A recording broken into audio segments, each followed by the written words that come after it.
What is up, guys? It's the Sound Alchemist here, once again wearing the same blouse that I've always worn. Because that's what we do here. We wear blouses. Because I'm here with Gershwan! My blouse is black. Black blouse, blue blouse, for the greater. This is a video series where we answer the questions left by you, the viewer. If you have a question for us, comment down below. Put a question in front of your question because we get those questions first. And that is, or we also have super thanks if you guys want to support the channel. If you enjoy our content, you can send us over a super thanks. With that super thanks, you can ask a question, and it's a guaranteed answer for the next episode. If not, just sending us a super thanks is a way to support the channel. So thank you ahead of time. But that brings us to the question by Michael Howell. He asks, do the Mechanicum ever melt down slain Necron to make weapons? So, does the Adeptus Mechanicus utilize Necron technology? The answer is the short answer is no. They're not supposed to. Mm-hmm. It goes against the treaty that they did with humanity, and it also goes against using Xeno weaponry to your advantage. Right. But if you look deeper, they do. For sure. Yeah. Depending on if you're part of a cult or if you're just trying to boost your technology, it is very beneficial to use Xenotech. Not just that, but the Necrons have a vast spectrum of technology that can surpass physics. This can be easily seen with the chapter of Space Marines known as the Death Watch. They use xenotechnology for their benefit, but they don't call it that. They say, oh, this is an STC from Ancient Terran Designs, or no, this is something that the AdMech gave to us, when in reality, it's a Necron phase sword. Yeah. It happens a lot, and even within like the major Imperium, so like the Tech Priest or the Priesthood of Mars kind of knows this. They're sending people out to go detect or try to investigate what Blackstone is. Blackstone is Necron technology. Mm-hmm. There's no way around it. That's what the pylons were made out of, and that's what kept the Eye of Terror sealed. And now the Adeptus Mechanicus is trying to utilize that. Right. Yeah. So, the Adeptus Mechanicus uses Necron technology. Good question. And yeah, it's for sure. Mm-hmm. Oftentimes, fabricator generals will just kind of look the other way if it is in favor of benefiting them. But then other times it's I don't like Jeff, so you're going to jail, Jeff. Jeff. Because you smell funny, Jeff. Next question. This one's by Samuel Roberts. What exactly happens to Thousand Sons who weren't wearing their armor when Ahriman casted the spell? Did they avoid the curse? So when Ahriman cast a spell to essentially help his legion out, he essentially damned them to become trapped in their armor. So their flesh turned to dust and their souls got entrapped in the armor. But yeah, I'm not sure what happened to those Marines that weren't wearing their armor. They probably just got turned to dust and died, I would assume. Probably something like that. Or became part of the etheric powers of the... Because what's that place called? The Planet of the Sorcerers. Mm-hmm. Yeah.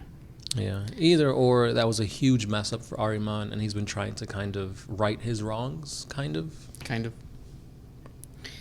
Next question comes from Zachariah. Are either of you considering picking up some Sisters of Battle?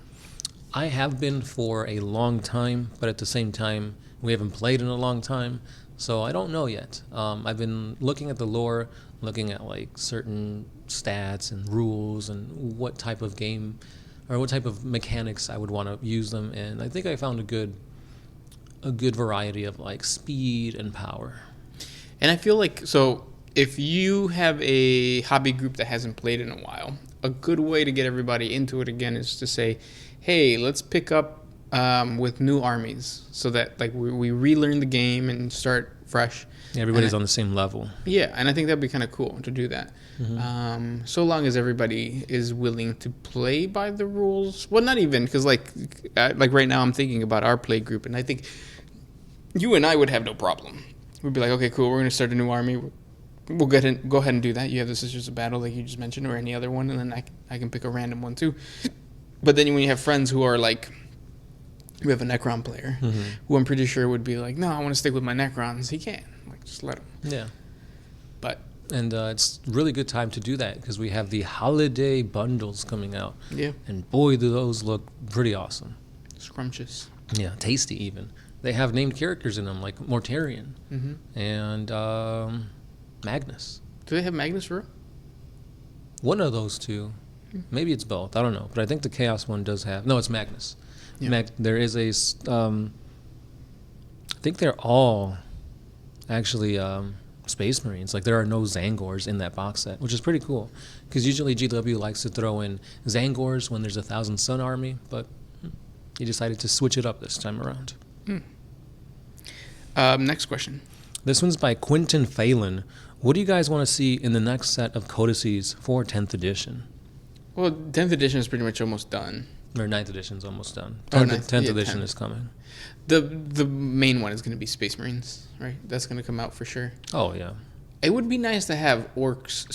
So we know the pattern for Codex releases based off of what GW has done in the past. And the further out your Codex is, the more competitive your army is going to be before it gets nerfed. And I feel like it would be really nice to have orcs come out next October. Yeah. The right way. Yes. Because year after year, October has just been a letdown after a letdown. And there wasn't even an October this year. They didn't even mention it. Right. But I could see that because they did get a lot of stuff released, such as the, what are they called? The Beast Snagga Boys. And there's just a whole new lineup with that. Yeah. Yeah. What about you, though? I don't know. I feel like this edition has gotten too crazy with like things being overpowered. I kind of want 10th edition to be more strategic, kind of level the playing field and not make it a buy to win type army. Like, oh, I have to use this new character or I have to use this, a special ability. Kind of make it so that everything kind of has a chance of doing well. Yeah. Fair. Next question comes from... I got one by Jack Sands. So all Primarchs are amazing at nearly everything, but what do you think is their Achilles heel? Who? The Primarchs. Oh. Because they're smart, they're strong, they're athletic. Like, they can do anything they put their mind to it. Hubris. Oh, you think they're too cocky? Yeah. They're too humble? Or not humble enough. Yeah. I think all of them. Yeah, because I feel like if you put them in the room, they'll be like, I'm the humblest one here. I'm more humble than you. Then they would fight to the death. Because they're too humble. Yeah. Corvus Corax would be like, is it Corvus Corax? The Raven Guard guy? He'd be like, I'm too sneaky. Then Lehman Russell would be like, I'm too aggressive. Or I'm the most aggressive. But yeah. Yeah, I think they all have a certain personality trait that is their weakness. And I think the Emperor knew that. That's why he made so many of them, to kind of have each one cover for the other's weaknesses. Yeah. Good question, though. Next one. Rodak 100 Cook. Making pseudo-Primarchs is pure heresy. Merry Christmas, though. Thank you. Yeah. We still got a little bit till Christmas, but I'll take the early Christmas gifts. But pseudo-Primarchs, I don't think they've made pseudo-Primarchs, unless you're talking about the clones of the Primarchs. Yeah, because like otherwise it would just be kind of like Dante and all the named characters for the Space Marines. Yeah, because when you think about it, Space Marines are pseudo-Primarchs. Yeah. They're created from the original. Yep. Next question. This one's by Tommy Falcon. Can Orcs regrow limbs, or do they just staple them together and it kind of works? Staple them together and it kind of works. I don't think they can regrow limbs. I don't think the lore says that they can. They can survive without limbs, which is why you have a lot of cybernetic orcs called cyborgs. Yeah, because I'm trying to think. Usually when there's like a huge injury to an orc, they usually keep that injury. Right. Yeah. And it becomes like part of their name. Yeah. It's a mark. Like a old one eye, even though it's a Tyranid. Next question. This guy is from Wojek Razilos. Where are you guys originally from? Because to me, you guys look like you're Egyptian or maybe hail from Turkey. So here's the cool thing. So like we are from Chicago, but our parents, I was born in Jalisco, specifically Los Altos de Jalisco, or both of our heritage comes from that, and a little bit from Durango too. Yeah. But those, obviously like our skin shows that we are not indigenous. We come from immigrants that came from Europe and more than likely from Spain, and then Spain was colonized more than likely by what are they called? Like the Muslims that were coming up. So yes, Middle East. Mm-hmm. So I think that is why it's cool to have connections. I do feel like if we trace our ancestry all the way back, we do have some type of rasgos. No, what is it called? Basically, like our heritage does come from somewhere in the Middle East, but with touches of European, indigenous, and that's pretty much it. Yeah, I don't know the word you were Mediterranean. trying to... Rasgos? I've never even heard of that. Yeah. But yeah, if you want like the super in-depth, like, yeah. At the end of the day, we all come from Mars. Because men are from, no. Is it? Men are from Jupiter to get more stupider. Ah, okay. Yeah, okay. right? That's how the saying goes. And Jupiter now has rings around. Yeah, because the Hubble telescope got a big buff. Thanks, GW. Next question. This one is by Minecraft Master 151.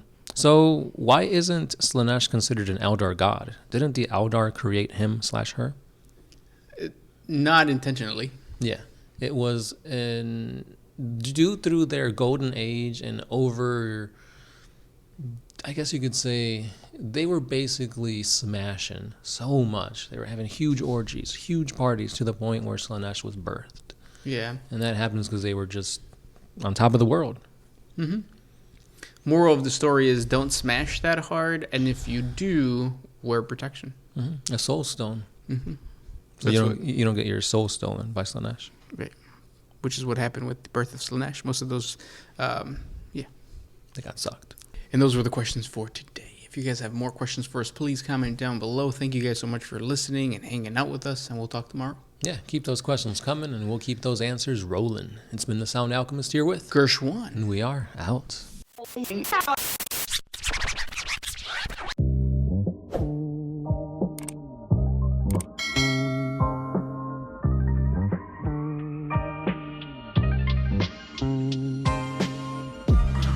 I used to put my freedom